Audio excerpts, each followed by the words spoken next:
Welcome back to Made in Northern New York Thanksgiving Edition. Ashley is going to start us off with a cocktail. I am. It's going to be an apple cider mimosa, and it's very easy to make. You're going to start with a champagne flute. Those are fancy. Yes. So you're going to dip it into a little bit of caramel. Caramel or caramel? I was Caramel. I was call it. Makes it sound fancier. Right? Caramel. Everyone at home right now is like, where do I point caramel?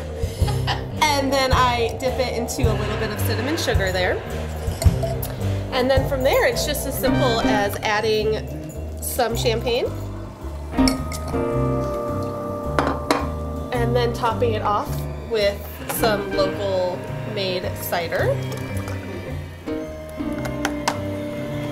And finally, an apple for garnish. It's so pretty. Thanks, Ashley.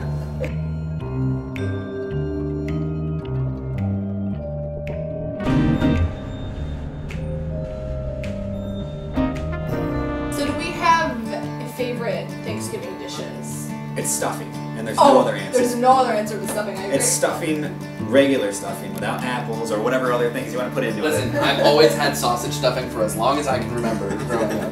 There's traditional stuffing, and then we've always had sausage stuffing. I've heard that. I think, above and beyond, my mom always makes a green bean casserole. Oh yeah. It is unbelievable. She always makes a special dish just for my brother, because he will scoop out everyone's portion, then take the regular pan and be like, okay, this is mine. So we always have it for Thanksgiving, and it's amazing. Nice. Ashley? I am one of the few people that don't actually like turkey. So my family always makes me a small ham every year for You're so Thanksgiving. special. Yeah, so ham is really my favorite part. But my favorite part is that they go out of their way to just make me feel... Cater to Ashley. Cater to Ashley. Which everyone has to do.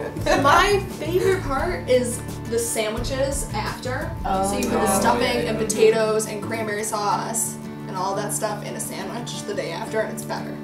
Well, it's weird to me that, you know, on Thanksgiving everyone eats it too. It's like Thanksgiving dinner. Yeah. Yeah. And then by 8, you're starving again. So then you have the leftovers. Yeah. That's when you start with your first Thanksgiving sandwich. Yeah. And then you get to the dessert. My sister actually makes a potato recipe of sorts that actually includes marshmallows on top. And I can't think of the name of it. It's kind of common, I think.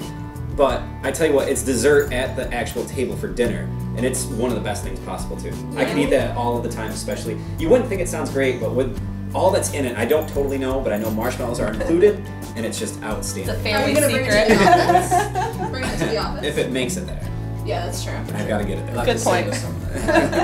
So speaking of food, we just stopped by the Chateau and they made some holiday specials for us. Take a look. I'm here with Executive Chef Christian Ives at the Chateau. All right, Chef, what are we making today? Today, just by a little twist on a nice Thanksgiving appetizer. This is something that if we were open on Thanksgiving, I'd probably run something like this for us. When I think Thanksgiving, I think mulled wine, I think butternut squash, I think wild game, duck to be particular. So for something that I'm going to do today is, I'm not going to do duck per se, but what I'm going to do is I'm going to do some Hudson Valley foie gras, which is a very nice fatty liver from the mallard duck from Hudson Valley, New York. It's a New York State product, so it's very, very nice. But what I'm going to do with that, first thing I'm going to do is I'm going to take the foie gras, which is the liver. I'm going to season that lightly. It's a little blend of Himalayan sea salt, some grains of paradise, which is like a black pepper, but really nice orange flavor to it as well. A little fresh cracked cardamom, coriander, that's really going to enhance the flavors from the mulled wine. And I'm going to sear that off lightly. Get a nice caramelization on there. I always work with a hot pan. If the pan's not hot, you shouldn't be using it. Get a nice sear going on that. Now, foie gras is very fatty.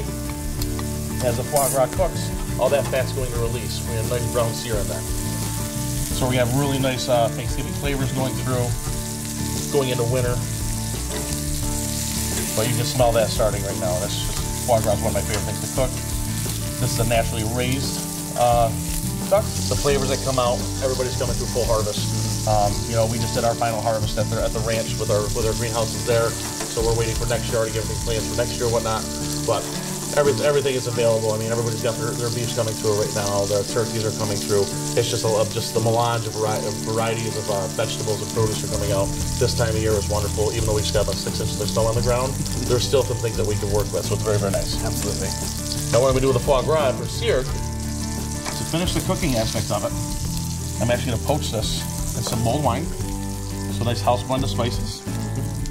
Now mulled wine is wine that has been heated up, blended with spices such as star anise, cardamom, coriander, clove, a little bit of sugar in there as well. And we're just going to lightly poach this foie gras, let it finish cooking all the way through, and it'll help keep it from shriveling up as well. Now to serve with the foie gras, real quick, I just made a pastry. And the pastry consists of acorn squash. It's been lightly roasted with some bourbon scented brown butter that we actually age in house with our own bourbons, hazelnuts, and some chanterelle mushrooms. So really nice earthy flavors that are going to go really well this time of year. This is going to go off lightly. Now Thanksgiving is always fun. It's always time for everybody to get together. You know, restaurants I think tend to slow off a little bit during Thanksgiving season. That's when everybody tends to really get together in the home. I know in my house personally, I cook for about 40 people, minimum 40 people every year. So I tend to do a prime rib, a ham, 2 different kinds of turkeys. It's a lot of stuff. Everybody, you know, people tend to give up other family obligations to come to my house. It's a lot of fun. I really don't eat that much, but everybody else has a blast, and that's what it's all about, in my opinion. Do you have any tips or tricks for anyone who might be cooking for a large party like that? Prioritizing, prepping, getting things ready. If you're waiting for the very last day to get it done, you're gonna be in some trouble. But prepping everything ahead of time, you know, try not to go too far out of your particular set of skills. If you can have people help you, have people help you. My children, they love to come in the kitchen and work with me, especially at Thanksgiving time. They're in there, they're peeling carrots for me, they're peeling potatoes, they're cutting the potatoes up.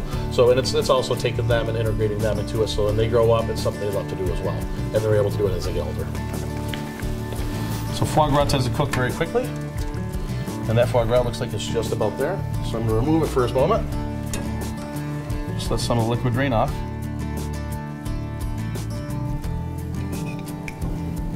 I'll make sure to get a fork for you, Josh, so you can try it. Perfect. So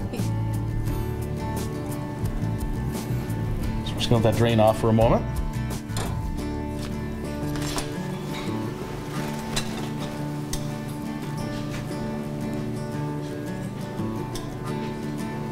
Very, very delicate, very light, but full of flavor.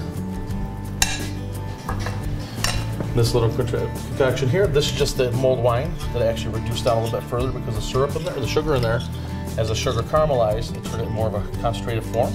And I do also have a little bit of foie gras fat in there as well, just to add a little separation of color. It kind of separates so you get a little more dots on there.